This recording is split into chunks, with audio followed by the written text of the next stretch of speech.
Hola, buenos días. Antes que nada quisiera desearles todo lo mejor. El Evangelio de este 21º domingo ordinario es de Mateo 16, 13 a 20. Antes de este Evangelio, Jesús dice a sus discípulos: abran los ojos y guárdense de la levadura de los fariseos y saduceos. ¿Por qué esta frase? Los discípulos estaban con Jesús, habían visto sus milagros y curaciones, habían visto a los muertos volver a la vida, a los ciegos recuperar vista, a los sordos oír, habían visto a la gente cambiar sus vidas, habían escuchado palabras que hablaban al corazón, que hacían a uno experimentar a sí mismo, amarse, entregarse, dar salto hacia adelante en la vida. Todo era muy nuevo para los discípulos. Les costaba romper con los viejos patrones o esquemas que tenían en su mente. De hecho, seguían apegados a la antigua religión, a la antigua mentalidad. Hicieron ciertos ajustes en sus vidas, ciertas variaciones, pero básicamente seguían igual que antes. Así que Jesús les hace una prueba para ver qué han entendido sobre Él. La respuesta de ellos y de la gente es desalentadora. La confusión es total. Un enredo de ideas. Nadie comprende quién es Jesús. Lo comparan con otra persona. Son comparaciones agradables, pero Jesús no es como otra persona.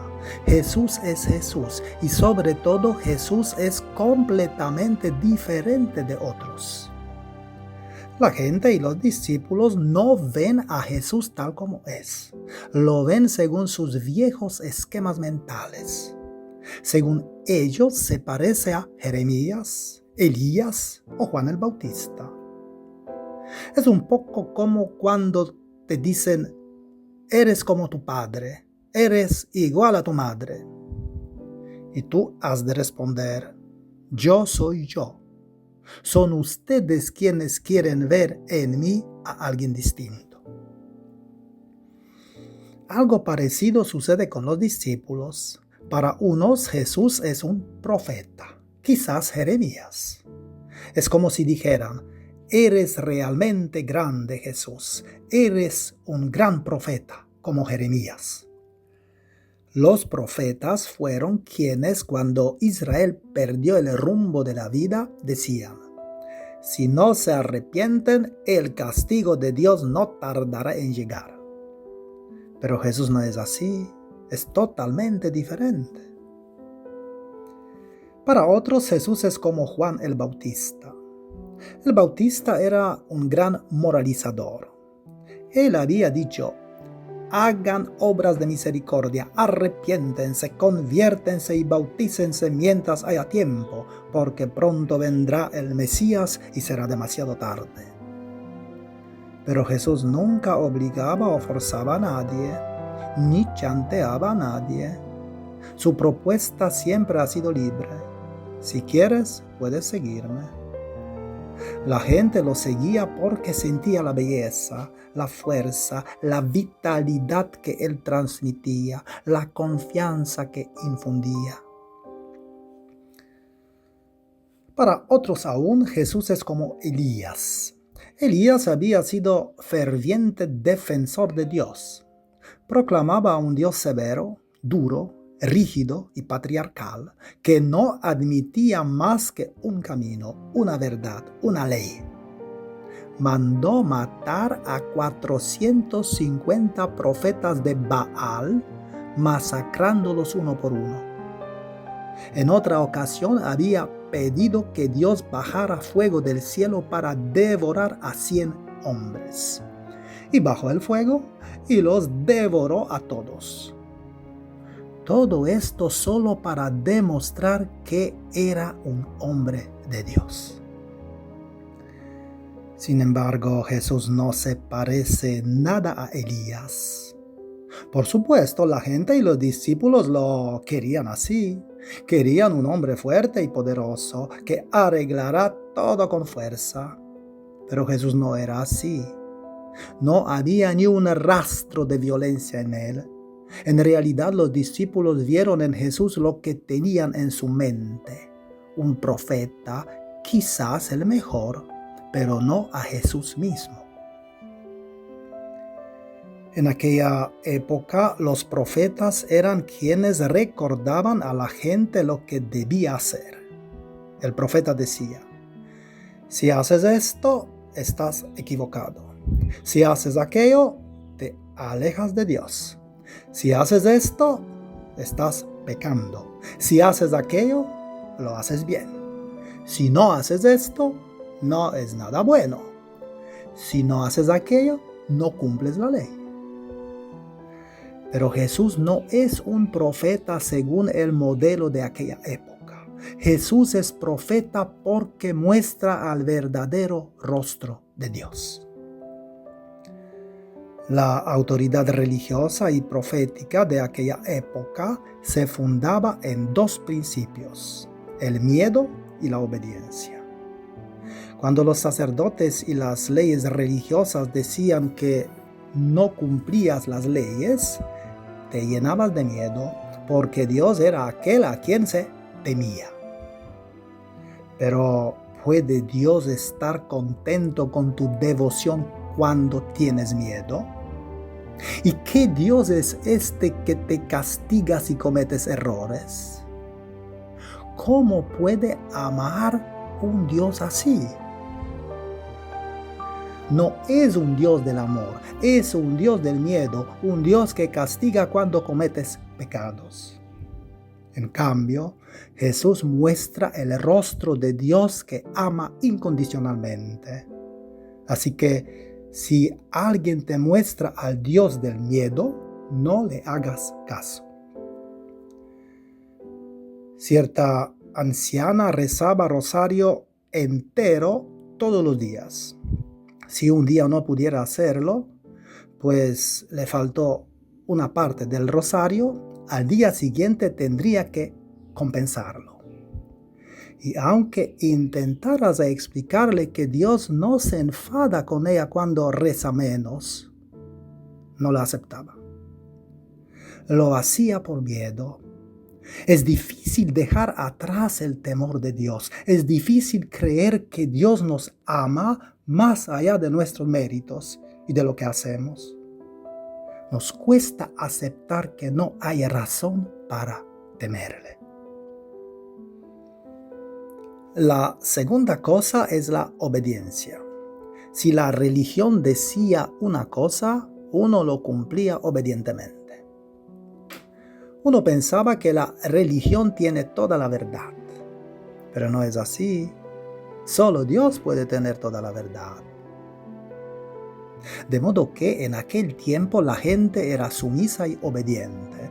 No escuchaban a su corazón. E incluso era peligroso escuchar al corazón, porque escuchar a uno mismo significaba sentir diferente, tener otros puntos de vista, estar en desacuerdo. Así que había alguien que te decía qué hacer y actuabas como un robot. Y cuanto más obedecías, mejor te sentías. De esta manera se crearon masas que iban donde decidiera su líder. No se educaba a la gente para que fuera libre, para que tuviera un pensamiento autónomo propio. Los criminales nazis mataron a miles de personas en campos de concentración. Después buscaban las excusas de que obedecían al jefe. E incluso miraban la obediencia como una virtud. Y los que obedecían ni se percataban que su cerebro era del otro. No se daban cuenta que no se podía delegar a otros una tarea que le pertenece solo a uno. Somos responsables de lo que hacemos y jamás hemos de buscar las excusas diciendo: he obedecido las órdenes. Recuerda, Dios te ha dado cerebro y corazón. Haz funcionar tu cerebro, escucha tu corazón y abandona las excusas. No hay amor sin libertad. No hay amor sin aquello que nace de tu propio corazón.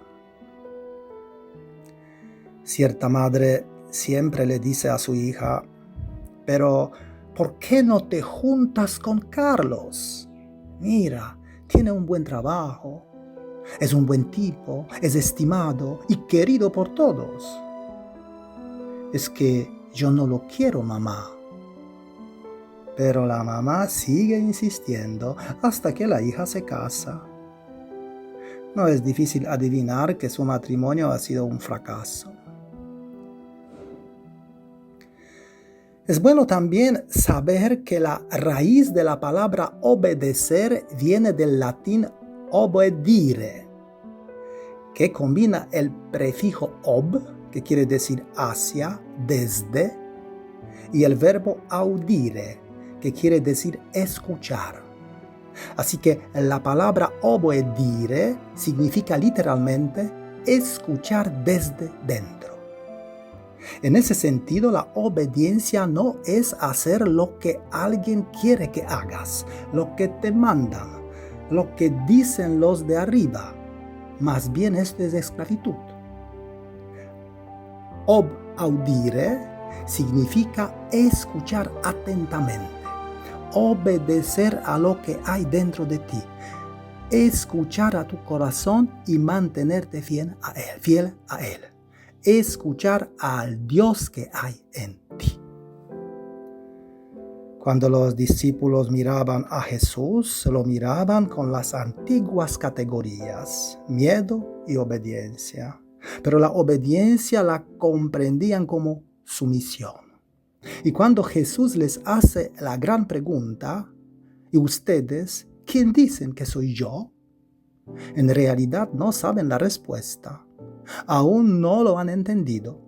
Solo Pedro tiene un impulso, una intuición instantánea que viene del corazón.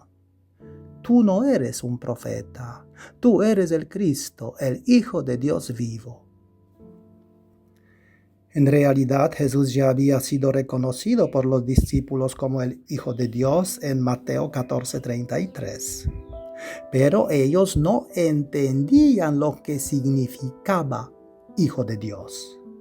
La novedad de Pedro no es que él le diga, tú eres Cristo, el Hijo de Dios, en sentido de una definición, sino que le dice lo que todo esto significa. Tú eres el Hijo de Dios vivo, o sea, el que da vida, el que ofrece y transmite la vida. Y entonces Jesús le dice, bienaventurado eres Simón, hijo de Jonás, porque no te ha revelado esto la carne ni sangre, sino mi Padre que está en los cielos. ¿Y por qué Jesús hace énfasis en hijo de Jonás? Jonás fue el único profeta en el Antiguo Testamento que hizo lo contrario de lo que Dios le había ordenado. Enviado a Nínive para predicar la conversión, había ido en la dirección opuesta. Jonás 1:3. Pedro es como Jonás, terco. Irá contra Jesús. Es lo que transmitirá el Evangelio del próximo domingo, donde llevará a Jesús aparte y le dirá, lejos de ti, Señor, de ningún modo te sucederá eso. Pero entonces escuchará las palabras muy duras de Jesús. Quítate de mi vista, Satanás. En el Evangelio de hoy Jesús le dice algo totalmente distinto. Es como si dijera, estas cosas no se aprenden de libros, ni porque alguien te las ha enseñado, ni porque te lo han ordenado. Estas cosas solo comprendes si tienes un corazón vivo, solo si tienes un alma viva, solo cuando permites que Dios hable libremente dentro de ti. Solo quienes obedecen a Dios en sentido de dejar que Él hable dentro de ellos, lo podrán conocer. Obedecer es, por tanto, dejar que Dios hable dentro de ti. Obedecer es saber escuchar su voz, darle espacio, darle vida. En cambio, obedecer a otros y no a Dios es hacer morir a Dios dentro.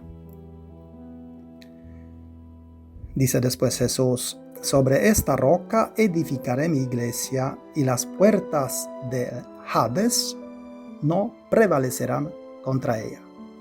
A ti te daré las llaves del reino de los cielos. Jesús habla aquí de la llave de la felicidad, de una vida plena en el presente. El reino de los cielos en el Evangelio no indica el reino del más allá, sino el reino de Dios aquí y ahora. Significa una vida en la que Dios vive y se hace visible hoy. La llave de la vida entonces es liberar toda la vida, la energía, la fuerza que tenemos dentro. Porque una vida vivida es como una canción que canta las maravillas. Y los lazos de una vida así, tejidos en la tierra, permanecerán verdaderos también en el cielo, o sea, para siempre. A su vez, la vida liberada de las cadenas de la muerte, aquí en la tierra, permanecerá libre también en el cielo, o sea, para siempre. Así como lo dice Jesús: lo que ates en la tierra quedará atado en los cielos, y lo que desates en la tierra quedará desatado en los cielos. Lo que se ata, o sea, los lazos ligados y entrelazados, quedan atados por el amor para siempre. Las relaciones a veces terminan, pero no el amor. Por el amor estaremos unidos para siempre, porque solo en el amor nos mantenemos unidos. A su vez, la vida desatada o liberada de las cadenas permanecerá libre para siempre. El más allá, lo de los cielos, será solo la continuación de lo de aquí, de lo de la tierra. Cierto hombre educado en un clima religioso de obediencia ciega y obsesiva jamás se permitía vivir de verdad. Jamás lograba liberar el amor y las emociones que llevaba dentro. Para él todo era peligroso y pecaminoso. Pensaba que Dios se podría enfadar con él en cualquier momento. Pero un día logró desatar todo esto y entonces liberarse del Dios del miedo para encaminar su vida al Dios de la vida. Ahora ama, se conmueve, vive sus sentimientos, siente un río de vida fluyendo dentro de él. Encontró la llave que ata y desata. Tu hija cumple los 15 años y tú le preparas una fiesta con todos sus amigos y amigas. Así que te pones a trabajar. Preparas la comida, postres, dulces, adornas la casa, preparas juegos, etc. Todo está bien, pero no olvides a celebrarlo profundamente. No olvides a decirle a tu hija a cuánto la amas. Lo que importa es que encontremos la vida dentro de nosotros. Lo que importa es que la vida fluya más fuerte y más viva dentro de nosotros, que podamos abrir espacios de vida para nosotros mismos y para los demás. Hemos de sentirnos más vivos. Solo así habremos experimentado la vida. Jesús dice que edificará su iglesia. E iglesia significa asamblea, gente reunida. No se trata de la iglesia como un edificio. Dios no está en la iglesia como edificio. Dios está entre nosotros, donde la vida late, donde la vida palpita, donde amamos, donde el amor se traduce en gestos concretos. Cuenta una historia que hubo una boda en una parroquia. Los novios habían preparado un banquete en el patio de la parroquia, pero de repente comenzó a llover. Así que los novios pidieron al párroco que les permitiera hacer un brindis en la iglesia. El párroco no estuvo de acuerdo, pero aceptó. Como la gente después de unas copas se alegró, entonces comenzó a cantar.